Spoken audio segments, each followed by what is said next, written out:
Ƙasar Pakistan ta girke sojojinta masu tarin yawa a ƙasar Saudiya tare da jiragen yaƙi da kuma na'urorin tsaron sararin samaniya zuwa ga Saudi Arabia. Shin me ya faru? Kuma sojoji nawa ta aika? Sannan jiragen yaƙi nawa ne? Me dalilin aikawar?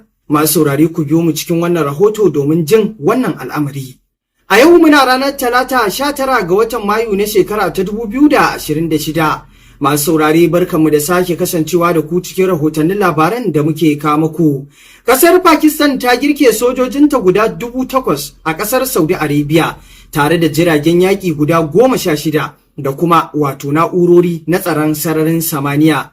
Sai dai kasar Saudi Arabia bata bayyana dalili na girke waɗannan sojoji ba. Sai dai duk hakan yana faruwa ne a yunkurin Saudi Arabia da kuma kasar Pakistan na yarjejeniyar tsaro a tsakaninsu, wanda babu shakka hakan ta sanya kasar Pakistan ta turo dakarun sojojinta domin tsare Saudi Arabia. Sai dai kamar yadda kafar labarai ta Reuters ta bayyana cewa Pakistan ta ce ta girke waɗannan sojoji ne da na'urorin tsaro da jiragen yaƙi domin tsare Saudiya daga hare-hare na abokan gaba. Sai dai ba a bayyana abokan gabar da ake nufi ba.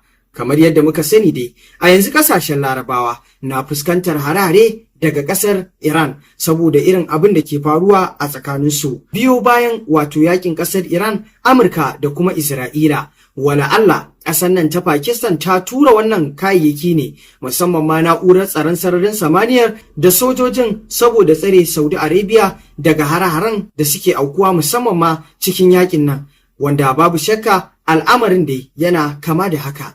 Wannan dakarun sojoji da aka tura guda 8,000 da jiragen yaƙi guda 16 da kuma na'urar tsaron sararin samaniya ana kallon wani babban yunkuri ne da kuma nuna wato tasiri na abokantaka da Pakistan ta nunawa ƙasar wato Saudi Arabia.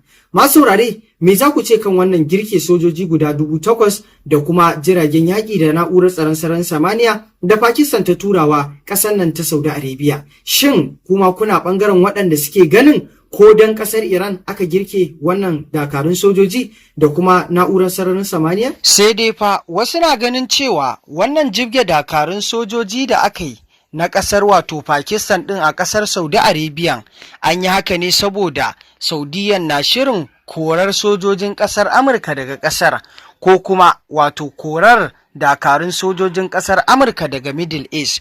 Wannan yana ɗaya daga cikin shirye-shiryen hakan, kamar yadda wasu ke ambatawa. Wannan al'amari dai abu ne da za a iya cewa idan har kasar Saudiya ko mu ce kasashen Laraba sun fara ɗaukar wannan mataki, abu ne da zai zamanto zai haifar musu da ɗa mai ido, domin dama bai kamata su kyale wato yankin Middle East wato ya kasance kamar haka ba. Kasashen Gulf su kasance sun ta'allaka ne kan kasar Amurka. Kamata ya ce su haɗa kansu su tsaya kafa da kafa domin kare kansu. Idan ba haka ba, ƙasar nan ta Amurka za ta yi masu tsakiyar da babu ruwa, kamar yadda dai wasu ke ambatawa. To masu saurare, ƙarshen rahoton kenan. Ku ci gaba da bibiyar wannan tasha tamu domin samun rahotannin labarai a kodayaushe. Mun gode.